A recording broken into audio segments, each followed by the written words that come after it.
What's going on, everybody? We are here with our second part to our Ni no Kuni quick look, I guess you can call it. This is the we're going to be doing two more different gameplay levels. I'm joined by Steven Akana, the brand manager on Ni no Kuni 2. Hey, how's it going, everyone? And we're going to check out some of the new stages, right? Yeah, so let's jump into the battle for the Heartland. Yes, let's do that. So this is a little bit different than what we're used to seeing in the other videos. You're playing as Chibi Evan. Yeah, no, this is, so there's two different visual looks that are in Ni no Kuni 2 Revenant Kingdom. When you're in the overworld, the environments are very realistic, so it's kind of taking these chibi characters juxtaposed against a realistic-looking environment. Once you get into a dungeon, it goes into that more traditional anime-looking feel, which we'll actually get into in the other stage that we're going to be showing today. Sure. And then the other thing I noticed is it's not your traditional, third-person walking around. This is a strategy element to the game. Or?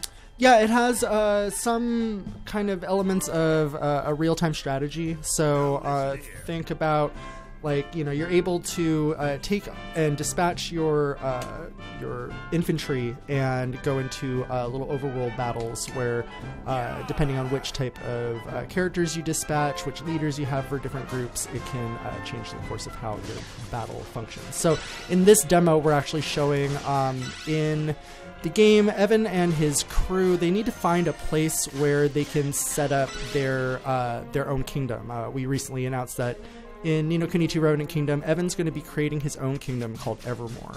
So right now they're in the world and they're saying, oh, we can go ahead and build our country over here, but there's a bunch of pesky bandits, so he has to go through and clear out the land of bandits, pretty much. And it's a nice way for people to kind of get in and see how there's different functions that you can do. You're rotating your characters with the L1 and R1 buttons on the controller, and then there's different advantages to having different types of characters up in your lead point. Right now I'm trying to make sure that all my archers stay in the back so that they can still attack while not being taken down by the enemies in front of them. But you can also speed up your attacks and charge at them. It's pretty cute. I like it. Yeah. Are you controlling your armies in real time, or are they just following you? Yeah, you're controlling them in real time. So you're navigating throughout the plains. You're rotating them as you see fit, and making all the different commands to make them do various attacks. That is really cool. That definitely brings another element to this game. It, I thought it would be just a straight up JRPG, but bringing this brings a level of variety to the game. Yeah, it really gives you a nice sense of feeling that you are a king that's commanding a group of people. I mean, the simulation of becoming a king and ruling over your own kingdom is very prevalent in Ni no Kuni 2. Now, are you just controlling Evan the entire time you're doing these types of battles, or are you able to switch between the different characters? So right now in this one, you're going to have Evan as a central point. If you see the two different characters that are on the side, you're able to dispatch different allies that will go out with you and will have different types of attacks. So right now I'm going to execute a special tactic. If I can just open up the thing. I can call in some airstrikes thanks to one of the guys that I have dispatched in my group. This truly does feel like a strategy game right now. That is pretty cool. So the armies you're controlling, they're just fodder pretty much. They're not specific characters in the story or anything. They're not soldiers you find or talk to or anything like that. Well, each of the guys that you see in the bottom corner, they're specific characters. So as you go through the world of Ni no Kuni, Evan's going to be looking for and recruiting different people to become citizens of Evermore. And as you go out to different battles, each person has different types of abilities, so you get to choose exactly how you want to be fighting in these areas. It's not just you go out and it's a preset menu. You're actually getting to choose, and there's flexibility. Gotcha. And as you're going further and further into this level, it's getting more and more detailed. First you started out in this open field, now you're behind these encampments. You got these archers coming down on you. It's pretty interesting how the battles evolve. Oh, called in another airstrike. What are those? Are those flying turtles or? They're Sky Pirate planes. Oh, so, okay. The characters that you have, they are part of the Sky Pirates crew. I see. And I don't know if you can discuss this. Is there a story element to why he's getting into these battles other than, hey, he's got to clear the land? Like, is there something that, like, I guess precedes before you get into, like, the first type of, like, encounter like this? Well, I mean, like, contextually, it makes a lot of sense that this is at the first point where Evan's going to start building his kingdom. So both Skirmish, which is this mode, and Kingdom mode, which is the simulation kingdom development, where you can do a lot of those things that you would expect in an RPG, like being able to research new magic, new attacks, a bunch of different other items that we've actually yet to unveil. But it makes a lot of sense for right when he's trying to decide exactly what land he's going to be setting up shop. That this is where you learn about this function.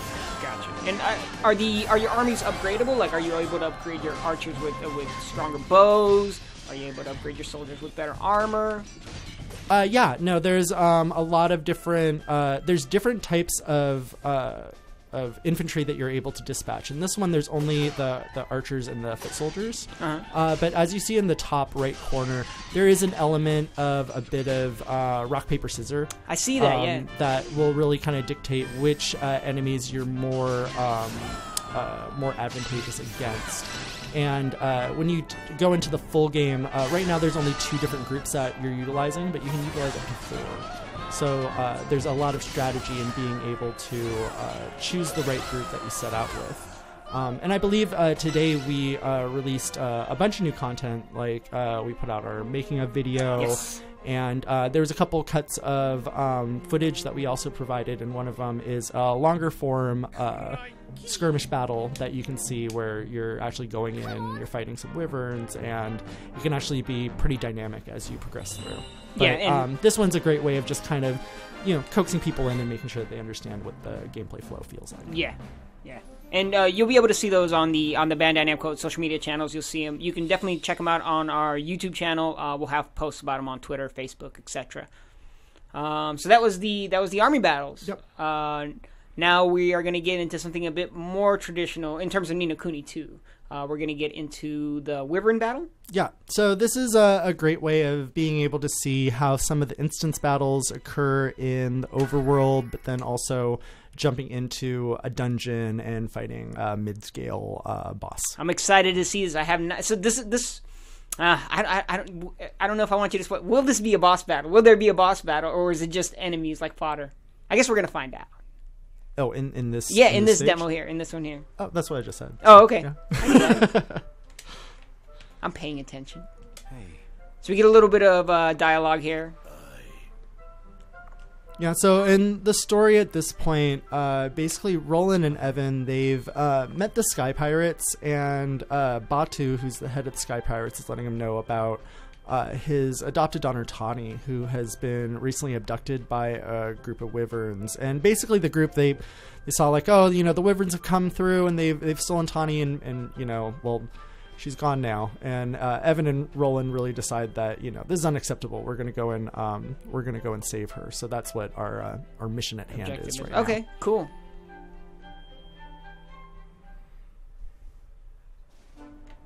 Okay, so now we're back into the chibi versions here. Hey. Do you prefer chibi, or you just call him something else? I mean, like, I watch a lot of anime, and if I was to look at these, I'd definitely be like, oh, they're chibi. They're small body, big head, super cute. One of the things you can't really tell while just watching the video, but these little sparkly items you're able to walk through and collect different pieces, either gold that you can use for spending, or different items that are used for crafting within your kingdom. And a lot of games, like, you'll see items you have to walk up, you got to press a button to be able to actually pick up the item, but you just walk through them in this one, so it's actually kind of nice. You're just going from piece to piece and give me all the things. So here we see a little bit of the combat. I don't know if you remember last time, Steven, but Roland had a different sword the last time we played, the first time we did the quick look. Yeah. No, there's different swords that and different weapons that you're able to equip to all the different characters. Nice. Okay, so that is customizable. Mm-hmm. That is cool. Yeah, and one of the screenshots we actually put out today, there's also different costumes that you're able to equip. So we just showed one image, and it's of Evan wearing Oliver's costume. Oliver being... From the first Nino... That's right, I saw he was wearing the blue tunic, right? Yeah. That looks so cool. That is a nice callback to the first Nino. Excited. What just happened there? That was a lot of exploding. So when you're in a battle, there is Higgledies that will accompany you. Mm-hmm. And the different Higgledies have different abilities that they're able to utilize. So I was just using one of the dark elemental Higgledies, and they provide a dark matter attack. But when you see those circles of influence that you can walk into, there's an icon that lets you know that you can press a button. And as you do that, then the Higgledies will take on those commands. But then also at the same time, throughout the battle, they'll do different things to kind of draw aggro, and they're almost like your passive party member. So in this demo, you can only play as Evan, but in the full game, you're able to switch between all of your other party members on the fly. So if there's a full game, I could switch directly over to Roland, and once you get to a certain point in the game, you're able to have 2 other party members. So you'll have 3 people plus the Higgledies. It kind of makes it a full set of 4. Cool. One thing I did notice while you're traversing around this area is the scale of the map looks huge in this game. Yeah, no, it's really big, and it's gorgeous. Like being able to walk through and just see this world that, right now it has a very mountainous desert kind of look and feel, but there's a lot of different world environments that really creates a lot of variety for your adventures and exploration in Kuni. Yeah, referencing back to the video that we put up, the behind the scenes, it actually Hino-san, he talks a lot about Golden Paw in that video, which is another area in the maps, right? So a lot of variety. Yeah, that place, it's actually, they modeled it after, if you check out the first behind the scenes Enter the Anime video that we put out, there's a little bit more information about it, but it's cool because they referenced Taiwan when thinking about the design, so like thinking about like night markets, stuff like that. Mm-hmm. And the team actually went there and did a lot of creative explorations to make sure that the visual aesthetic really met what they were trying to achieve. I think it's pretty cool in how the team really focuses on research and the way that they handle their creativity and creation. Definitely. Bringing back to the map, actually, I don't know if you know, but we actually just opened up a special promo where if you pre-order the game on the Bandai Namco store, and we'll have a link in the description of the video, you're actually able to get a full, or like a replica of the map of the world. It's a pretty nice looking map, sturdy. It's definitely got that old school feel to it. So if you're into that, be sure to check it out. On the description, just click the link and you'll be able to see the map on the Bandai Namco store. Yeah, definitely check it out. It's a nice little bonus for getting the collector's edition. Yes, yeah. So if you pre-order the collector's edition of the game from the Bandai Namco store, you'll be able to get it. And we'll have like a little slide at the end showing you what it looks like and stuff like that, so you'll be able to check it out and see if that's something you're into. But I highly recommend it if you are a completionist or a collector. So now you are battling mini rivers? Yeah, so, when you get into battles, as you saw, you're walking on the map, you can identify enemies that are there, and you can either walk into them to be able to jump into battle, or you can simply run away and avoid them if that's what you need to do at the time. One thing I noticed is the enemies actually appear on the map, so there are no random battles, or how do the battles work? You're always able to see the enemies on the map? Yeah, there's no walk through a field and then just like a random screen crash and it goes into a battle. You're gonna know if you're gonna go into one in the overworld. When you're inside of a dungeon, all the battles are seamless, so you're actually going from one battle to another. There's no like result screen or victory screen. Mm-hmm. It just kind of continues from one to another. And you were talking about the party members earlier. I think we revealed 2 more party members, right, in the latest video.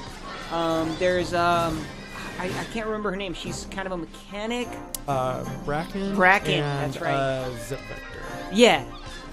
And so the second character, what was it? I can't pronounce it. Is it Vector? Zephyr, yeah. At first I thought he was a bad guy. Looking at the old videos, if you guys seen any of the old videos, he's the guy with the glasses typing on the computer. But he actually is part of your team at one point. You know, you're going to have to experience the game to be able to find out more about these characters. Okay. You know, it's kind of it's a little difficult, like when thinking about, like, you know, promotions for Ni no Kuni, where it's like there's a lot of characters that we want to, you know, give visibility to, but then at the same time, like, one of the major joy points is really the discovery of story, and you know, we want to make sure that we're not necessarily throwing out too many spoilers for people. Agreed. I was getting a little bit ahead of myself. I'm just excited about the game, like the characters and the story, and the character design is just amazing in this thing. Like, all of them have these really intricate costumes. Evan's cape, just super detailed, and each one has, like, their own personality. I love it. Are we getting close to the boss? I'm excited. Yeah, I think I'm gonna try to rush past these other guys so I can get into the dungeon. Let's see. Distract you. Oh, is he gonna catch you? Nope. I got fast little legs. Oh, what happened? Where'd he go? Classic video game enemies. They just stop. Mm-hmm. Now we just go in there, rescue Tanya, and we're done, right? Call it a day. Yeah, so easy, right? Yeah, that's the way it should be. I think that's the way it goes. Although if you're walking into a cave that's made out of ribs, I don't know. That's questionable. Yeah, so as you can see, you know, we've entered into a dungeon, yes. And it's taken on that more anime-looking feel. Mm-hmm. And if there was any enemy you know, battles to be had before you entered or approach the boss, you would actually just run into them, take them down, and continue forward. But once you go into this dungeon in particular, you're going straight into the boss battle. I still can't get over how smooth the frame rate is. Like, I haven't seen a drop. No stutter. It's just fluid, I guess is the best way I can describe it. I mean, that's something that's really important when you figure that, you know, one of the main objectives of the team is to create an experience that really bleeds the line between a video game and a theatrical experience. Yes. So there was a lot of care taken into just that pacing and quality standard to make sure that, you know, you can become immersed and there's no jarring moments that are really going to pull you out of that fantasy. Mm-hmm. One thing I'm also loving is the music by Joe Hisaishi? Joe Hisaishi? Hisaishi, I'm sorry, I pronounced it wrong. I was thinking of a different character in a fighting game. But yes, him. It's epic, is the best way I can describe it, I guess. Do you have any, like, tidbits you can give us about the music? Was he pumped about it? Did he like working on the project? Yeah, I mean, it was a very collaborative effort with all the talent that came together for Ni no Kuni 2. I mean, you know, we're so lucky to be able to, you know, have the, Joe Hisaishi back and lending, you know, his talents to this game. It was very essential in how the quality of the first game really came together, and the fact that, you know, he's been involved in so many Ghibli projects before that, it really helps establish an experience that is something really special.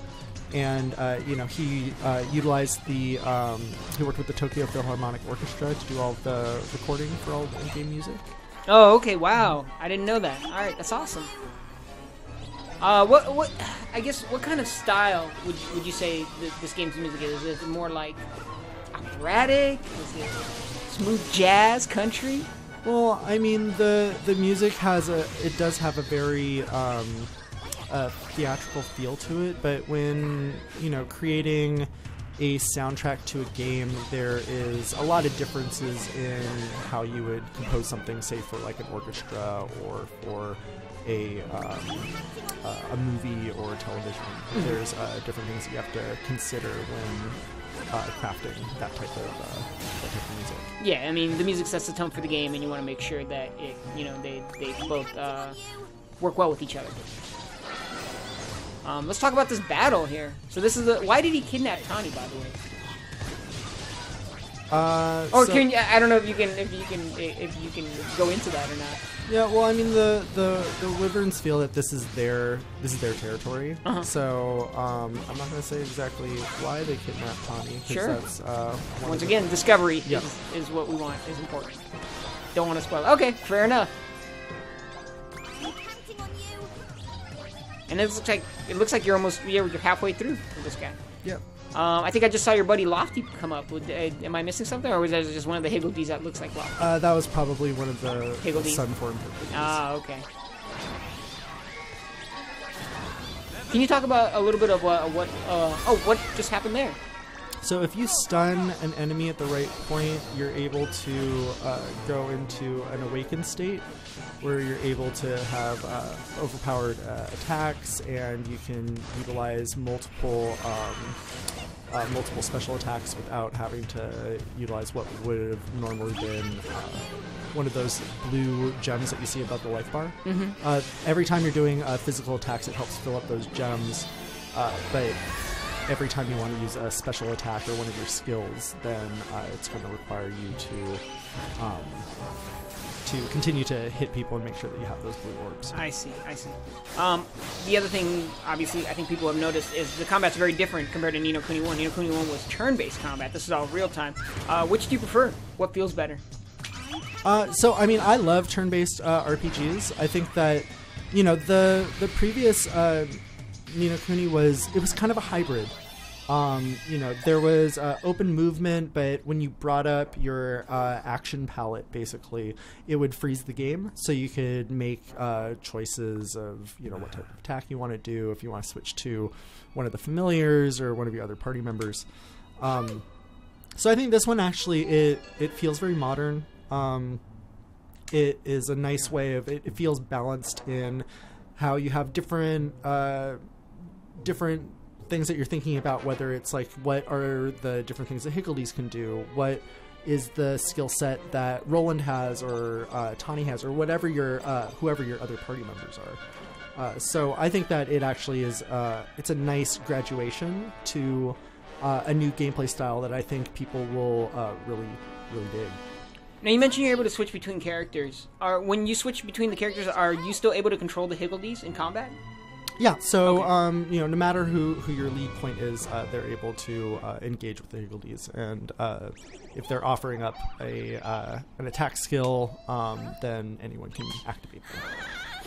Careful. That was pretty good. The Higgledy flew up there and cut her down. That was dope. Not only do they attack, they protect. Are there advantages or disadvantages to using one character instead of another one? Yeah, I mean, like, you know, there's different flexibilities on, you know, the types of weapons that they have, their equipped, so it all depends on a bit of your play style and the enemies that you're facing. What do you think of the voice cast? I know we're going to have dual audio. We're going to have the English voice actors, and then we're going to have the Japanese voice actors as well, which we actually just had a video with the behind the scenes with the Japanese voice acting team. Which do you prefer? I like them both. I think that, you know, the localization that was done on the voices, it feels very immersive, and it feels extremely appropriate, especially given that, you know, there was a voice cast from the first game that, you know, people highly regarded. So the fact that, you know, we're able to meet that same caliber again, I think is really great. But also knowing that, you know, there's a really great Japanese voice cast that has also been working on this title, and they're equally as juiced about it as we are. The guy that plays Batu in Japanese is on point, by the way. Yeah. You gotta watch that video. Like, that rough voice he has, I'm like, man, this guy is, like, perfect for the role. And then to counter that, actually, Evan, in the English version, perfectly cast, I think. He's got, like, this quivering, like, uncertainty about himself. For people who really enjoyed Mr. Drippy, I think they'll also really enjoy the narration from Lofty as well. I think you're right. So that is the 2 levels for Ni no Kuni 2. Once again, if you get a chance, be sure to check out the link at the bottom. If you're planning on picking up the game, there's the collector's edition of it, which will get you that free map that I was talking about. Definitely take a look at it. It's a really cool collector's item. Steven, is there anything else you want to say before we take off? No, I mean, just check out all the new footage that we've been putting out for Ni no Kuni 2. We're super excited. The game is coming out on March 23rd, 2018, and on PlayStation 4 and PC via Steam. So can't wait for you guys to get your hands on it and enjoy what is going to most definitely be my favorite RPG of 2018. All right, guys, that's it. If you guys like these videos, please let us know in the comments so we know to keep doing them or not. All right, thanks again, and we'll see you next time. Cool.